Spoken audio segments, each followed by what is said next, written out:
My name is Quentin Fichet. My name is Lily. And today we will be interviewing Miss Lacoste on negotiation. Miss Lacoste was recently a key account director, and she is now a professor of marketing B2B at Wong Business School. So let's go there. My first question is, what specific fields do you negotiate? Okay, I did a lot of negotiation in B2B. Mm-hmm. So I was negotiating with major customers and selling products and services. And in this specific field, how does this impact negotiations? I think it's easier. I shouldn't say easier because negotiating can be tough. But at least you have a product to refer to.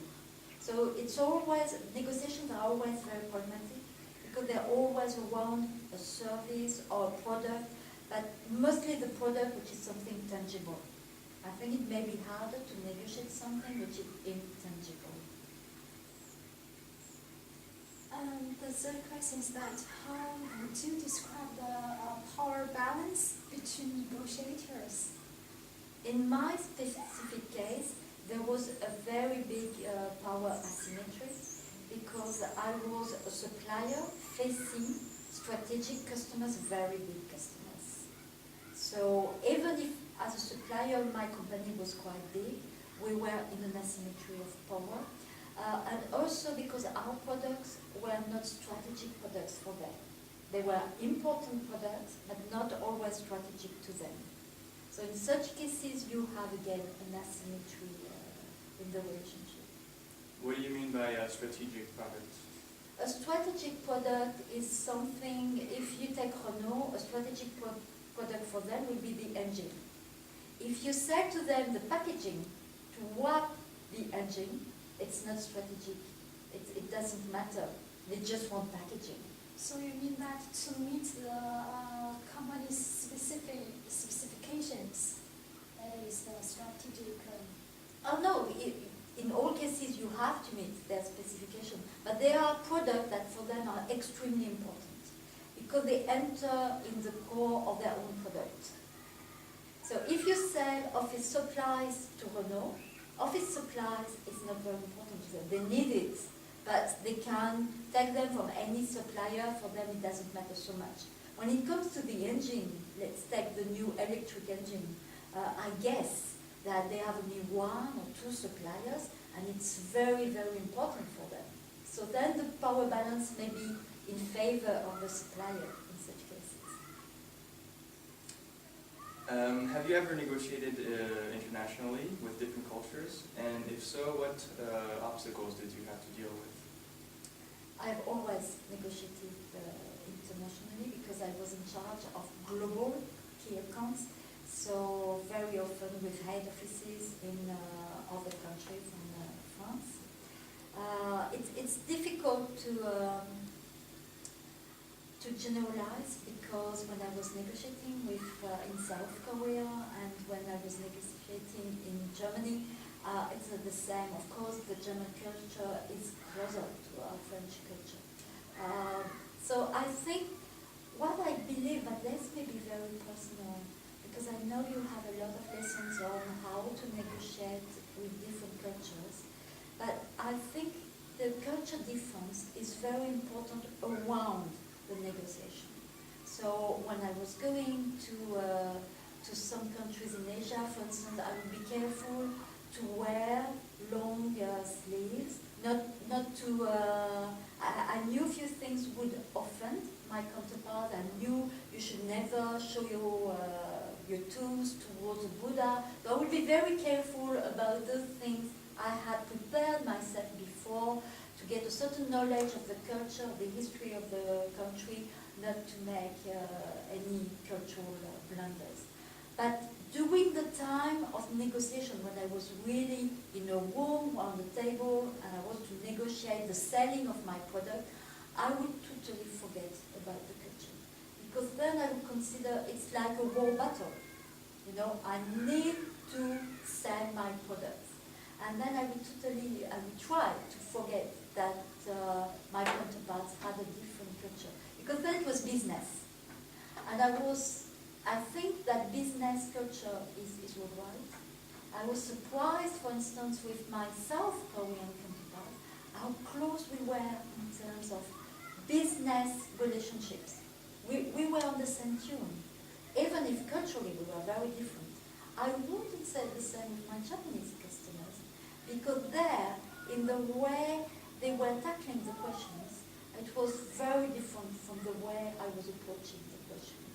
They would start, for instance, with many details that for me were secondary and should have come to the end. So there was an influence of their culture that, although I was aware of it, I would come back in my negotiation pattern, which to me was cultural.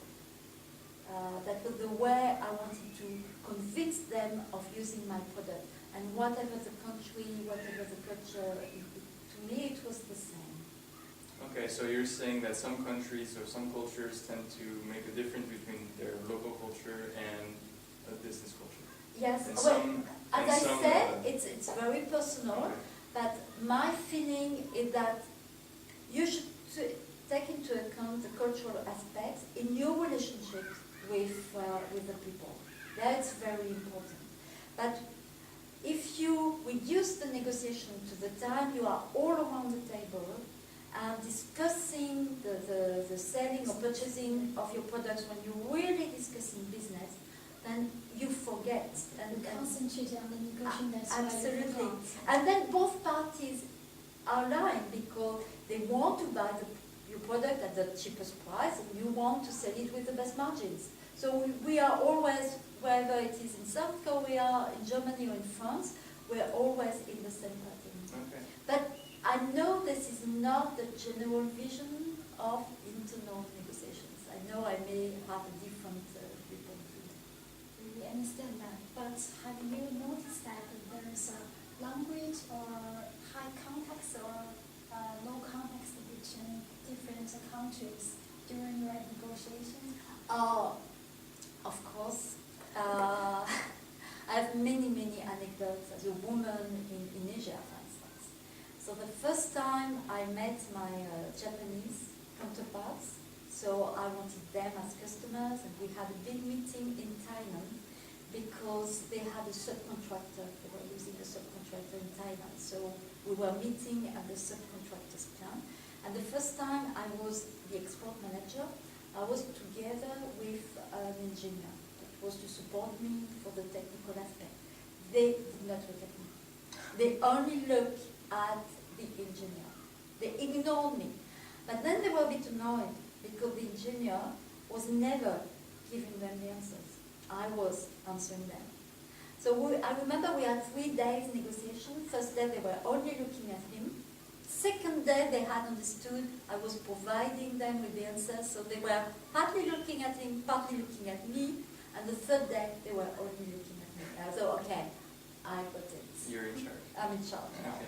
And I think they also needed to make sure that I could handle the situation and I had the expertise on the product and the responsibility that I was in charge.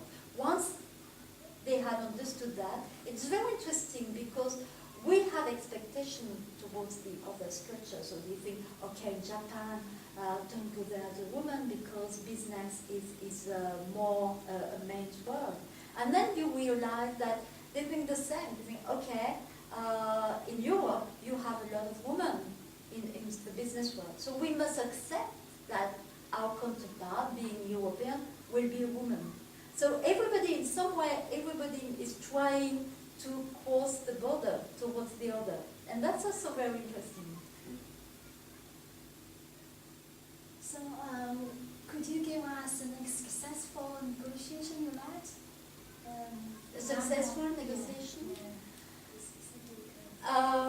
Okay, when I was a key account, we were to renew a very important contract with a major customer. There was a lot at stake.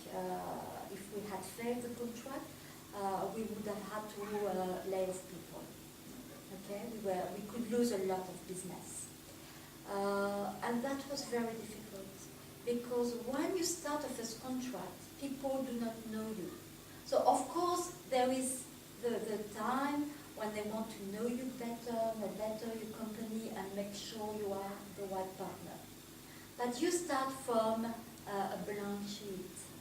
Whereas when you're talking of renewing the contract, they know all your weaknesses. They know all the problems you had, and sometimes how poorly you solve the problem. And the negotiation becomes harder because they keep saying, oh, but you did wrong there. So how can we be sure that you've learned and you're going to improve and do better? So to me, that situation was extremely difficult, and more difficult than negotiating the contract for the first time. Okay. So past has an enormous influence. Absolutely, absolutely. The past, you come with the history. So I had, and that was all the challenge, I had to give them some kind of bilan. Okay, this is what we've been doing. Okay, we've made mistakes, but we've also succeeded in a number of issues.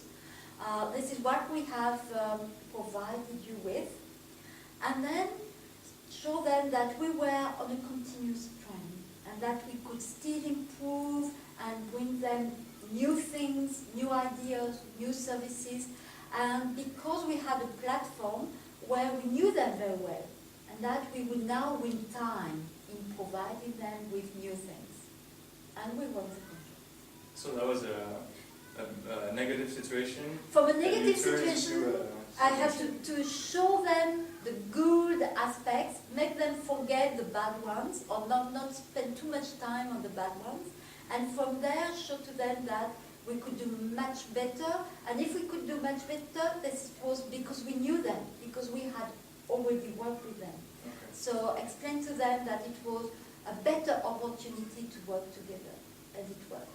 And how long was this period of transformation, of making sure that the other party understood to change their position? It lasted almost about 2 years. Oh, yeah. Because the first year, before, we knew there was a deadline. We knew we had a contract with them, and we knew exactly when the contract would be renewed.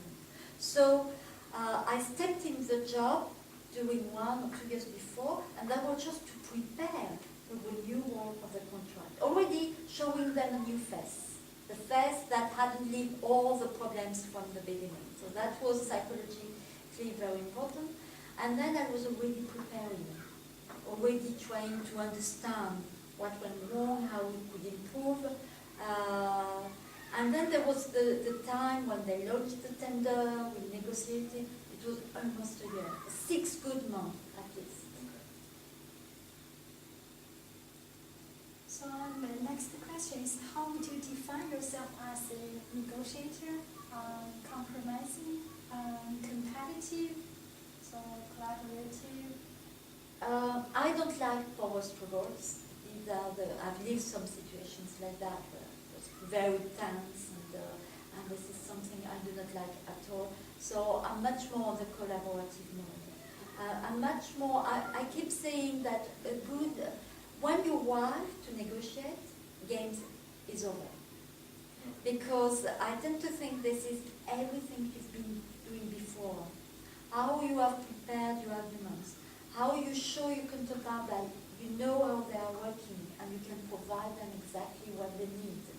So this is all the preparation time, which is extremely important, and that will lead you to win or to lose the negotiation.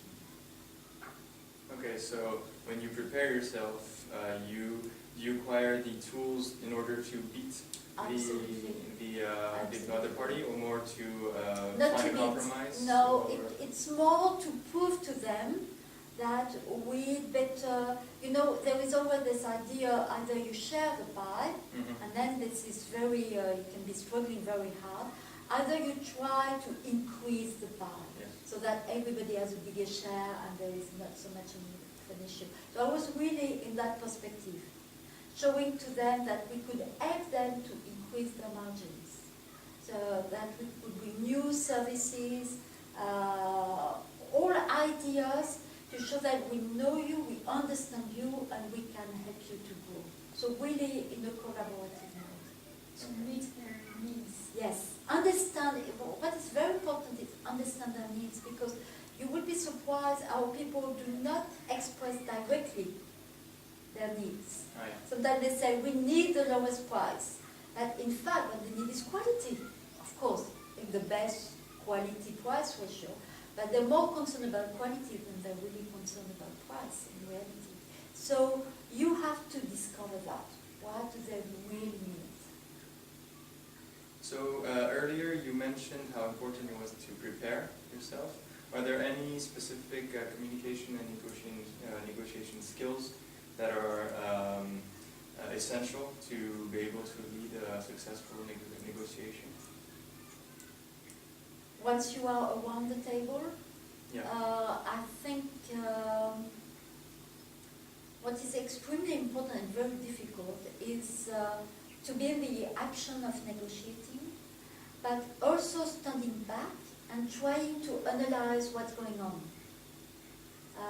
And this is why it's very important to not to go alone on a negotiation. Okay. I've always tried to be with somebody from my team or my boss or anybody who would not negotiate, but with whom from time to time I could discuss and would give me the feedback on the situation, how he's perceiving the body language, because sometimes you're so focused on what you are saying that you forget to analyze the other's body language, for instance.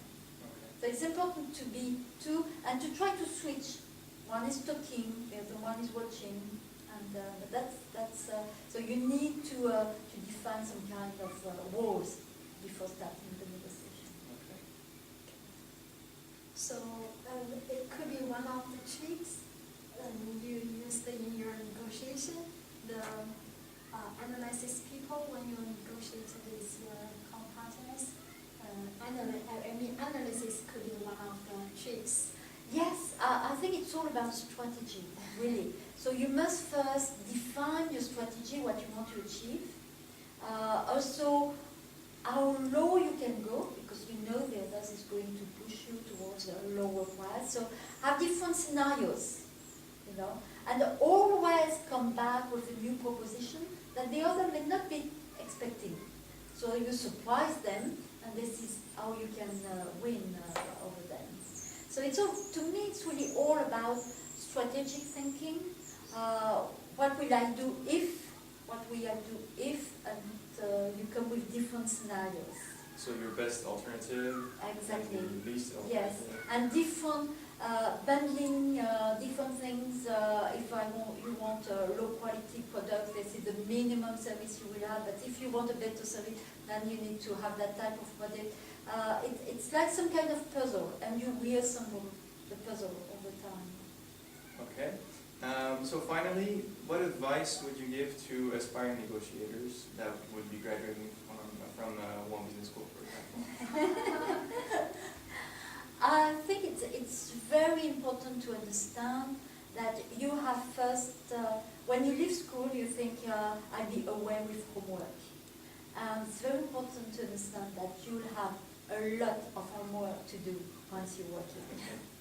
Because you need, this preparation work I'm talking about is really what type of information can I get on this company, who the people I know, how do they relate to each other, who is the decision maker, everything you've learned, you will have to put it into practice, understanding what is the buying center, who is important in this buying center. So it's really doing homework.